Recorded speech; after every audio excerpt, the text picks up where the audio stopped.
What is going on, you guys? We have a Boba Fett preview today for Star Wars Legion, so we're going to talk about everything that we're getting in the Boba Fett preview for Legion today. So look at this dude. First off, it's like a flying mini, so he's like in jetpack motion, which is awesome. He's got little flames coming out of the jetpack. Totally dig the miniature. And I'm a big fan of the miniatures when they're like a costume as opposed to not having a face, because less chance of criticism over that. It's just a lot easier to do like straight, lines and costume stuff than faces and get them looking just right, because there's always somebody who wants to say something about the face. But we're getting a whole bunch of stuff in this thing. Now, this is the first operative coming for Star Wars Legion. We know that Chewbacca is also going to be coming, so the Rebels will get an operative as well. And the idea is that an operative is limited to only 2 operatives in a list, so very similar to commanders. But generally, operatives are only doing their own thing, so they're not going to be giving orders to other units. Now, an operative is going to have command cards, but in the case of Boba Fett's command cards here, they're only going to be giving him orders to himself, so that there's kind of some push and give and take when it comes to, like, do I want to use this cool Boba Fett weapon card, but that means I'm not going to be giving out orders to like 3 of my units or whatever you might have done otherwise. So there's definitely an opportunity cost that goes along with playing one of these cards. However, the cards are very cool, and so they give us a good close-up preview of all of these. So we'll be looking at those as well. It looks like we're going to get some cards that also come with the Han Solo pack. As you know, this is the Empire's kind of counter release to Han Solo, so you're going to see some cards that go into both of those as well. But we'll still show everything that they've reviewed today, so you see what's coming. First off, Boba Fett. We already know the jump keyword from Luke Skywalker's card. He can jump. Luke could jump 1. Boba Fett can jump 2. So Boba Fett's jetpack effectively lets him fly over pretty much anything. I don't think I have seen any terrain for Legion yet that's higher than height 2, at least in the games that I have played in. I've seen terrain higher than that. I just haven't played on it yet. But I think it's unlikely that you'll see a whole lot of stuff higher than 2, although I would love to play on some height 3 stuff. But height jump 2 is going to be pretty much full mobility, which is great. Arsenal 2 is going to allow Boba to be able to use 2 weapons when he attacks, and which is good because he's got 2 weapons native. Well, he's got 3 weapons natively, so that much is cool. But 2 really. He's got bounty, so bounty is awesome. So after setup, place a victory token on an enemy commander or operative. If you defeat a unit with a victory token, move that token to you. At the end of the game, if you have a victory token, gain that token. So what that basically means is you can put a bounty on Luke Skywalker, and if Boba is the one to kill Luke Skywalker, then Boba gets Luke Skywalker's bounty. And it counts as a victory point. And that's huge because most of these games are decided by 1 victory point. So this could be a tiebreaker. It could be absolutely huge. And the thing is, it's not easy to do because it's hard to make sure that you get the killing blow on Luke Skywalker. Because if it comes down to it, and I'm playing Luke Skywalker, and I'm afraid that you might actually make this happen. Well, if you have some stormtroopers shooting at me first to try to soften me up, I might not spend my dodge token. And I might purposely try to let Luke die to a different shot rather than letting Boba Fett actually get the killing blow. Because maybe it's worth it for me to lose my commander just so that I don't give you a victory point, especially if it's a really tight game where that could make or break things. So I'm not suggesting you deliberately stop spending dodge tokens, but I'm saying if it's going to throw a monkey wrench in your opponent's plans, maybe that's a good idea. But if you are able to make it happen, very, very cool. So you also have Impervious.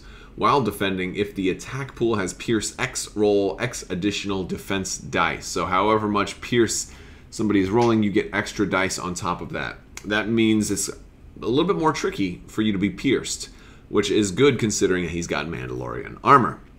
And he also has Sharpshooter 2, and Sharpshooter is when you're attacking, you're going to reduce the defender's cover by 2, or whatever the value is. And we've seen that on the special forces that are coming out as well. Now, Boba is going to have 2 equipments and 2 training upgrades, or gear and training. So very cool there. The training upgrades are pretty nice, what we've seen so far. And he'll have the boot spikes for his melee. So two red for melee it's okay.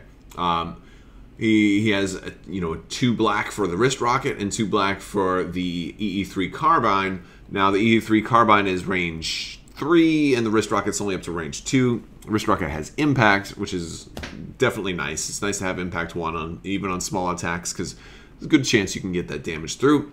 Pierce 1 on the carbine is nice, and of course with Arsenal 2 he can fire both of those. Doesn't even have to have any special upgrades.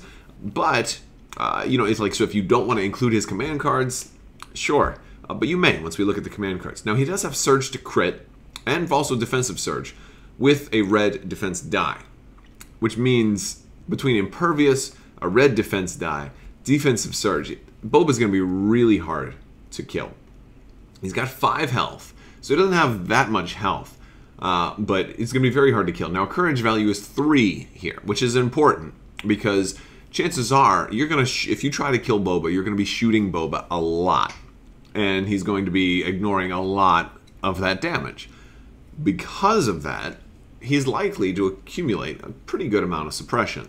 So having courage value of 3 makes him that much more futile to even bother. It's going to be really hard to make him panic with a courage value of 3. All right, so let's see. He's got impact and pierce. All right, I think we talked. And he's speed 3, so extremely mobile. 140 points. So a little expensive for a guy who's not even your commander, but pretty cool. Mobility for objective play. I mean, this is a guy who could win you games. I mean, between bounty and his mobility, potential game-breaking, or game winner right here. So we'll look at his cards. They put them in a strange order, but we'll go ahead and look at the 2-pip. The ZX Flame Projector. Again, this is only Boba Fett. He's only issuing orders to himself. He's not taking charge. During Boba Fett's activation, he gains the following weapon. He gains the ZX Flame Projector. And it can be melee or up to range 1. And it rolls 1 red die. It has blast and spray. So blast means it ignores cover. Spray, it means it's going to roll that weapon's dice for every mini in the defending unit. So this is really good against a trooper unit, because you're going to be rolling a red die against everyone. And now, don't forget, you have surge to crit too. So that means you've got a 7 out of 8 chance of doing that damage, which is pretty good. And it's ignoring cover. So that's good. The 3-pip, the Z6 Jetpack Rocket.